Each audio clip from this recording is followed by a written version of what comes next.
नमस्कार दोस्तों, मैं Ramdev Kushwaha, director of Ramdev career classes. आज मध्यकालीन इतिहास के 11वें पार्ट पर डिस्कशन करने जा रहा हूं। कल तक अपन ने मुगल दरबार शुरू किया था और मुगल दरबार में अपन ने पहला राजा देखा था बाबर।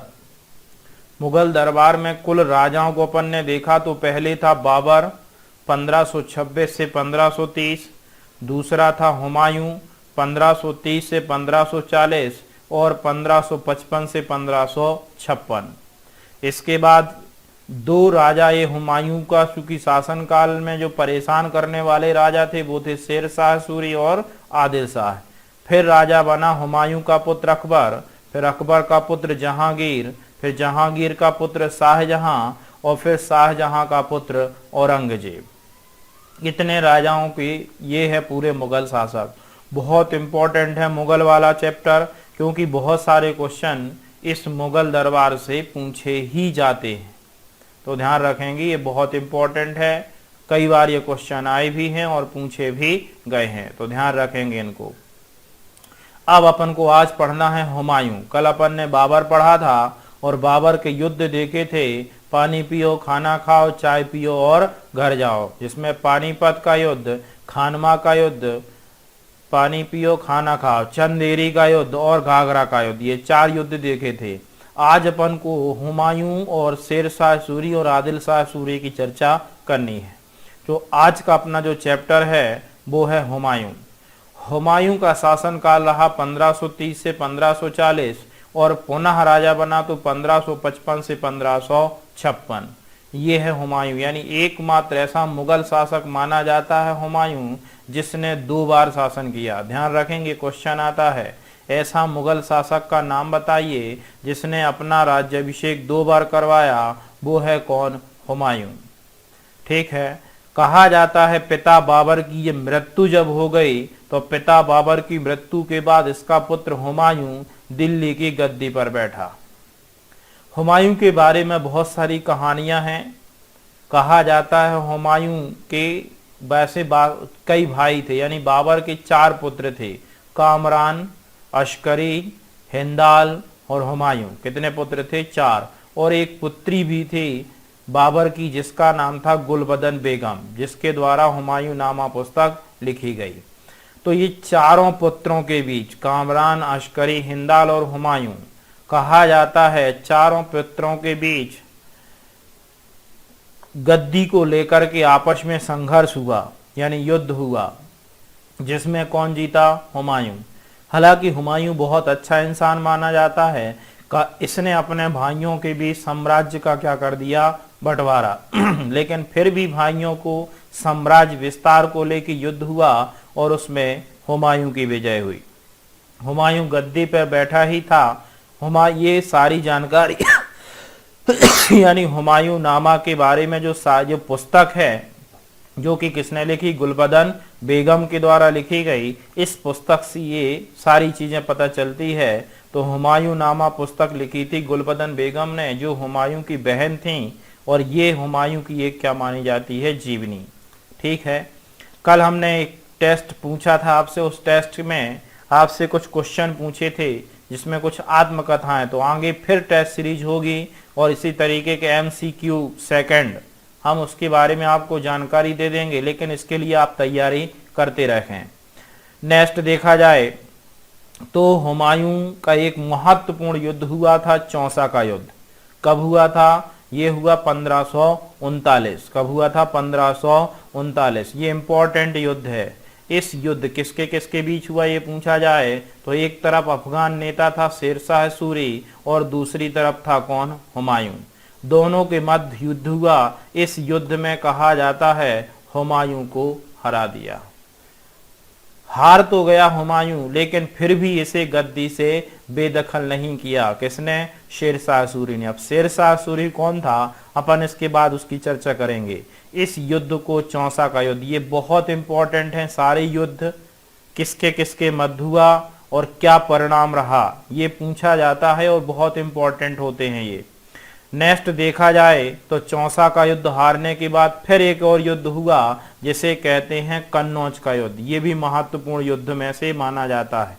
ठीक है, कन्नौज का युद्ध कब हुआ, तो 1540। तो ये दोनों याद रखना है, चौसा का युद्ध 1539 और कन्नौज का युद्ध 1540। कहा जाता है ये युद्ध भी किसके किसके बीच हुआ, तो एक तरफ सेना थी शेरशाह सूरी की और दूसरी तरफ सेना थी हुमायूं की, दोनों के बीच युद्ध हुआ। इस युद्ध में भी शेरशाह सूरी ने हुमायूं को क्या कर दिया, हरा दिया, यानी दोनों ही बार हार हुई थी किसकी, हुमायूं की। इस युद्ध को कन्नौज के युद्ध के नाम से जाना जाता है। इसे बिलग्राम का युद्ध, मैंने अलग लाइन से बताया है इसको, तो इसको कन्नौज का युद्ध या बिलग्राम का युद्ध भी कहते हैं। अब जब युद्ध हार गया तो कहा जाता है हुमायूं को गद्दी से बेदखल कर दिया, हटा दिया। राजगद्दी पर बैठा कौन, शेरशाह सूरी।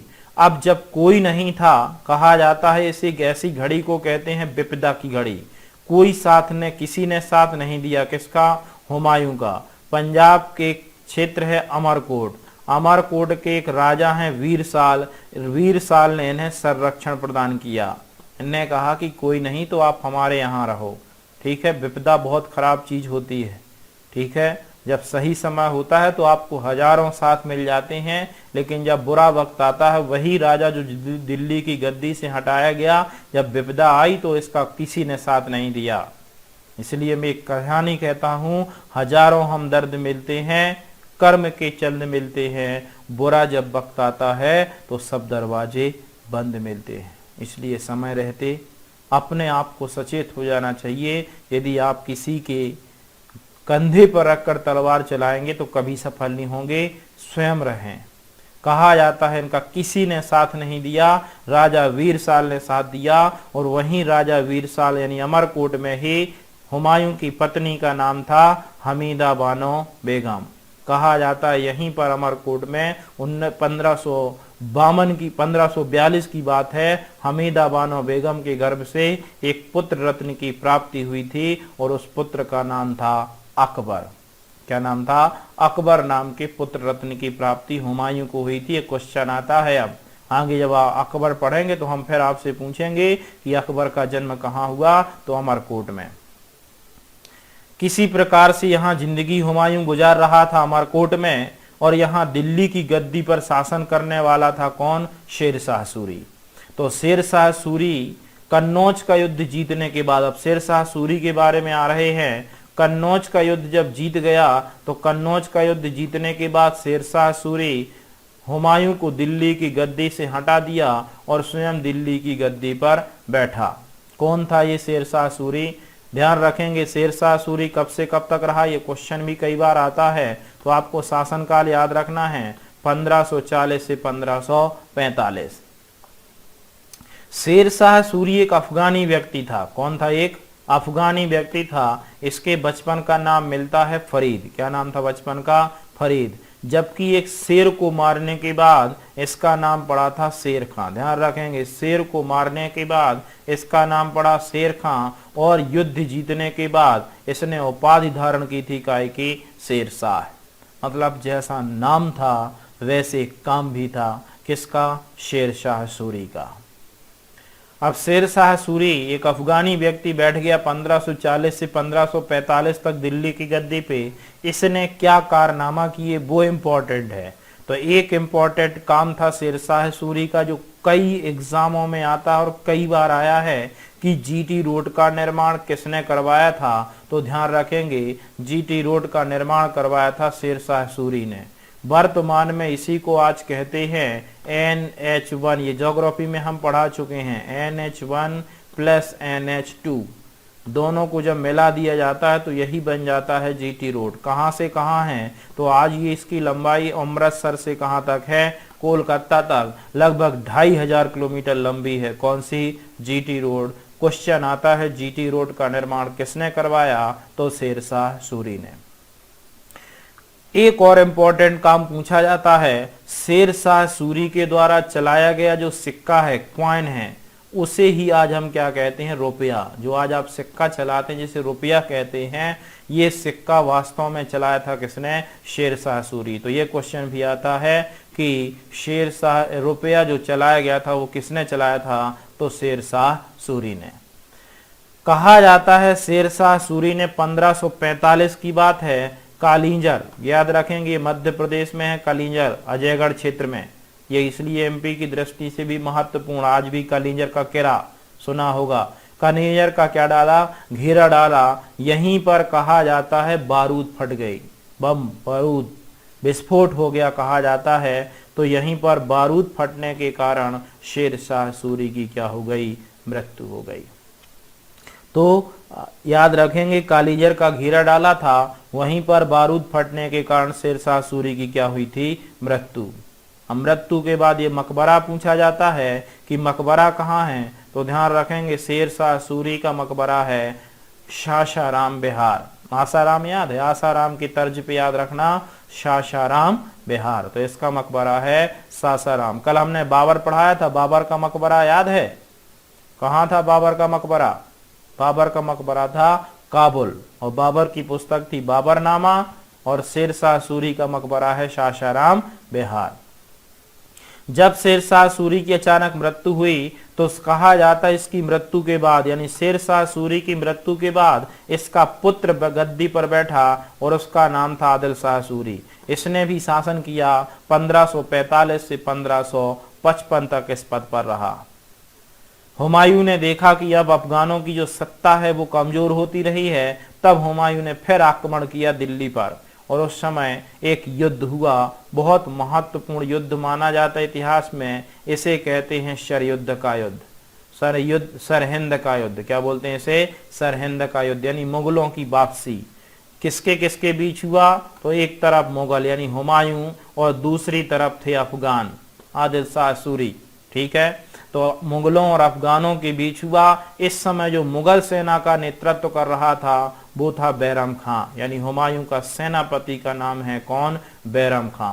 तो मुगलों और अफगानों के बीच हुआ और मुगल सेना का नेतृत्व कर रहा था बैरम खां। इस युद्ध में मुगल सेना ने अफगान सेना को हरा दिया। ध्यान रखेंगे, मुगलों की वापसी होती है किस युद्ध से, सरहिंद के युद्ध से।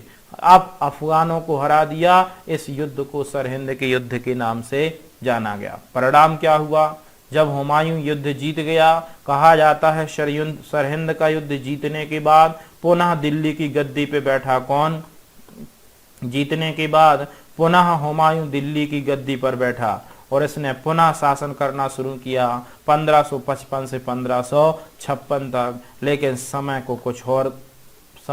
कुछ और घड़ियां गिन रहा था। कहा जाता है 1556 में अचानक सीढ़ियों से, अब चाहे पुस्तकालय कहो, चाहे लाइब्रेरी कहो, चाहे मस्जिद कहो, सीढ़ियों से गिरने के कारण अचानक हुमायूं नहीं रहे, यानी हुमायूं की क्या हो गई, मृत्यु हो गई। हुमायूं की 1556 में मृत्यु हो गई।